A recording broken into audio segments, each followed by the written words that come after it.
সাদিয়া স্বর্ণা মিম পরপর 3 জনকে কট দেওয়ার পর কট গার্লফ্রেন্ডের পার্ট 4 আমি এখন আপলোড করিনি। তো আপনারা অনেকে রিকোয়েস্ট করতেছেন মাহিম ভাই পার্ট 4 আনেন, পার্ট 4 আনেন। তো পার্ট 4 আনার আমি অনেক ট্রাই করেছি, আসলে সবকিছু সম্ভব হচ্ছে না। কখনো কখনো কট ঠিকই দিচ্ছি বাট ভিডিও করা হচ্ছে না, কখনো কখনো ভিডিও হচ্ছে কিন্তু কট হচ্ছে না। আর এটা হচ্ছে আমার ফ্রেন্ড, ও আর আমি একই ভার্সিটিতে পড়ি, আমরা সেম ইয়ার। তো ও নাকি ওর গার্লফ্রেন্ডকে খুব ট্রাস্ট করে, ও আমাকে অনেক ধরে জ্বালাচ্ছে যে ওর গার্লফ্রেন্ডকে নাকি বাজায় দেখতে হবে। তো দেখি ওর গার্লফ্রেন্ডকে আমি কর দিতে পারি কিনা। ও আরেকটা কথা, ও কিন্তু আমাকে এটাও বলছে আমি যদি ওর গার্লফ্রেন্ডকে কর দিতে পারি ও কিন্তু আমাকে 5,000 টাকা দিবে। 5,000 টাকা সাথে সাথে দিয়ে দেবো যদি কোনো মতে মানে পটে সে কর দিতে পারস।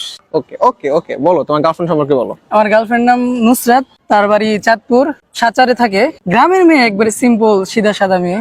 কোন ইয়ারে পড়ে? Inter first year. ছোটখাটো বাটন ফোন চালায়, টোটালি আননোন নাম্বার সে ধরেই না। বেশি দিন হয় নাই আমাদের সম্পর্কের, 5 থেকে 6 মাস। 6 মাসে তোর এত বিশ্বাস? 6 মাসে এত বিশ্বাস? তো তোর কি মনে হয় মানে আমি পারবো নাকি পারবো না? পারবি না মনে হয়, তার জন্যই তো আমি এত টাকা ধরলাম, সাথে সাথে তোকে 5,000 টাকা দিয়ে দিব। ওকে, যেহেতু টাকার কথা বলছে ঠিক আছে, নাম্বারটা দে, ট্রাই করে দেখি। হ্যালো, আসসালামু আলাইকুম। ওয়ালাইকুম আসসালাম। আসসালামু আলাইকুম। ওয়ালাইকুম আসসালাম। কে আপনি? আমি কি ওটা পরে বলতেছি, তার আগে আপনি আমার কাছ থেকে যেটা চুরি করছেন ওটা ফেরত দেন। আজব, কি চুরি করলাম আবার? আপনি তো চুরি করছেন, কে আপনি আমার কাছ থেকে একটা জিনিস চুরি করেছেন, জিনিসটা ফেরত দেন। বলতেছেন উল্টাপাল্টা? আমার লাইফে সবচেয়ে গুরুত্বপূর্ণ জিনিসটা আপনি চুরি করে নিয়ে গেছেন। কি চুরি করছি? আজব, আমার মন। আপনি কি ফাজলামি করতেছেন? আপনার কি মনে হয় রাখেন তো। আপনার কি মনে হয় আমি ফাইজলে কেটে দিচ্ছি? আমি বললাম না, ও ছেলেদের কল সহজে ধরে না। টাইম দে, প্রথমবার তো আরেকবার বলবে দাঁড়া। আপনি যে নম্বরে কল করেছেন তা এই মুহূর্তে ব্যস্ত আছে। আচ্ছা তুই হচ্ছে আমাকে একটা দিন টাইম দে, আমি দেখি। আচ্ছা, একটা দিন সমস্যা না, বেশি টাইম লাগবে না, একটা দিন। ঠিক আছে, আমি ওর কাছ থেকে একদিন টাইম চেয়ে নিলাম, দেখি পারে কিনা। হ্যালো, আসসালামু আলাইকুম। ওয়ালাইকুম আসসালাম। আমি আন্তরিকভাবে দুঃখিত আপনাকে বারবার বিরক্ত করার জন্য, প্লিজ কলটা কাটবেন না। আপনার সাথে একটু কথা আছে, কথাটা শুনে তারপর দরকার আপনি কেটে দেন, সমস্যা নেই। আপনি আবার কল দিয়েছেন? আমি আন্তরিকভাবে দুঃখিত, প্লিজ আমার জাস্ট একটা কথা আছে, এটা শোনার পর আপনি আমাকে ব্লক করে দিলেও আমার কোনো আফসোস থাকবে না। কি হয়েছে, কি বলবেন বলেন। অ্যাকচুয়ালি আমি সরি, আপনাকে হয়তো কল করাটা আমার উচিত হয়নি, এই জন্যই আমি আর কি কল করেছি বারবার। প্লিজ কিছু মনে করবেন না, আমি কিন্তু ওই ধরনের ছেলেই না যে মেয়েদের কল দিয়ে বিরক্ত করবে এরকম কিছু। আচ্ছা ঠিক আছে। ঠিক আছে, আল্লাহ হাফেজ, ভালো থাকবেন। হ্যাঁ আচ্ছা আচ্ছা, শুনেন তো একটু। হ্যাঁ বলেন। আচ্ছা, আপনি আমার নাম্বার কোথায় পাইলেন বলেন তো? সত্যি কথা বলবো নাকি মিথ্যা কথা বলবো? অবশ্যই সত্যি কথা বলবেন। আসলে হয়েছে কি, আমি আমার ক্যাম্পাসের ওয়াশরুমের মধ্যে আপনার নাম্বারটা পাইছি, সেখানে আপনার নামও লেখা ছিল, আপনার বাসাতে চাঁদপুর এটাও লেখা ছিল। ওয়াশরুমে আমার নাম্বার? কোন ওয়াশরুমে, কোথায়? ঢাকা কলেজের ওয়াশরুমে হচ্ছে কি আমি পাইছি এটা। ঢাকা কলেজের ওয়াশরুমে? আপনি কি মিথ্যা কথা বলতেছেন নাকি সত্যি কথা বলতেছেন বলেন তো? আপনাকে মিথ্যা কথা বলে আমার কি লাভ? আমি 100% সত্য কথা বলতেছি। আমি ওয়াশরুমে গিয়েছি, ওখানে যে দেখি বড় করে লেখা আপনার নাম নুসরাত, তারপর উল্টাপাল্টা লেখা ছিল, ওটা তুমি বলতে পারতেছি না এখন। হ্যাঁ, আচ্ছা দাঁড়ান তো একটু দেখি, রাখি। হ্যালো হ্যালো, কেটেছে।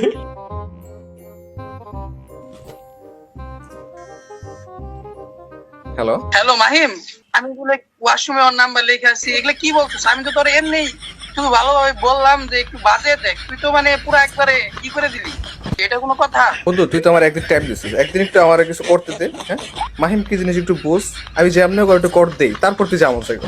আচ্ছা কর দেখি কি করস, ভিডিওটা আমারে পাঠিয়ে দিস দেখুনি। ওকে ওকে ওকে, প্যারা নেই। হ্যালো, আসসালামু আলাইকুম। ওয়ালাইকুম আসসালাম। হ্যাঁ ভাইয়া, কিছু কথা বলার ছিল। জি বলেন। আম, আসলে ওইগুলা ব্যাপারের জন্য সরি, আমি আসলে বুঝতে পারি না, এই জন্য উল্টাপাল্টা বলে ফেলছি, কিছু মনে করবেন না, সরি। হ্যাঁ ইটস ওকে। আসলে আমিও কল করেছি এই কারণে, কে না কে নাম্বারটা ওখানে রাখছে, পরবর্তীতে প্রবলেমও হতে পারে, তাই না?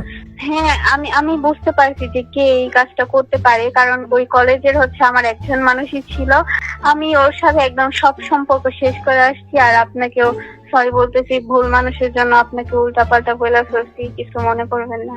না আসলে আমাদের প্রত্যেকের জীবনেই না ওই ভুল মানুষই আসে, তো আমাদের উচিত ওই ভুল মানুষ বাদ দিয়ে সঠিক মানুষের খোঁজ করা, যে আপনার উপকার করে আপনার কিন্তু তাকে খোঁজ করা উচিত। হ্যাঁ আচ্ছা, একটা কথা বলি ভাইয়া, আপনি যেহেতু ওই নাম্বারটা দেখছেন, ওই নাম্বারটা একটু মুছে ফেলেন, না হলে আপনার মতো যদি আরো কেউ এরকম কল দিয়ে ডিস্টার্ব করে, এটা তো আমার জন্য খারাপ, আমি একটা মেয়ে মানুষ।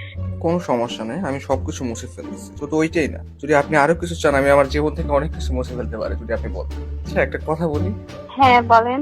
আসলে আপনি যখন আমার সাথে খারাপ ব্যবহার করতেছিলেন না, তখন আমার মাথায় একটা জিনিস ঘুরপাক খাচ্ছিল, সেটা হচ্ছে কি?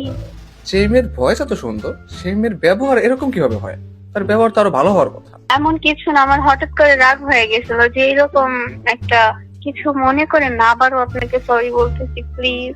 সমস্যা নেই, আসলে আপনার বাসা চাঁদপুরে তাই না? হ্যাঁ। আপনি জানেন আমাকে যখন কেউ জিজ্ঞেস করে যে পৃথিবীর মধ্যে জান্নাত কোথায় অবস্থিত, আমি তখন বলি চাঁদপুরে। কেন বলি জানেন? কেন?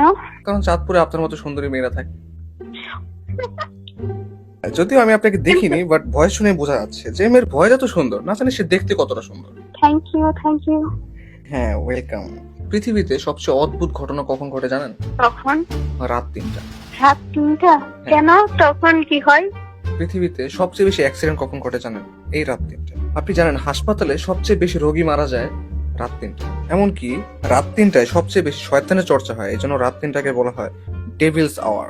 ইভেন পৃথিবীর সবচেয়ে আধ্যাত্মিক ঘটনাগুলো রাত 3টায় ঘটে, কিন্তু একমাত্র ঘটনা যেটা রাত 3টায় না বরং 3টায় ঘটবে। কি সেটা? এই যে আপনার সাথে আমার কথা হচ্ছে, নেক্সট ডে আরো হবে।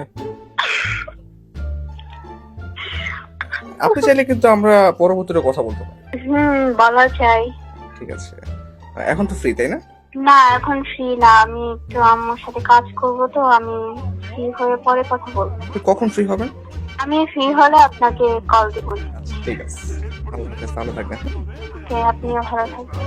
ওকে, সাকসেস, ফাইনালি সাকসেস বন্ধু, তুমি শেষ।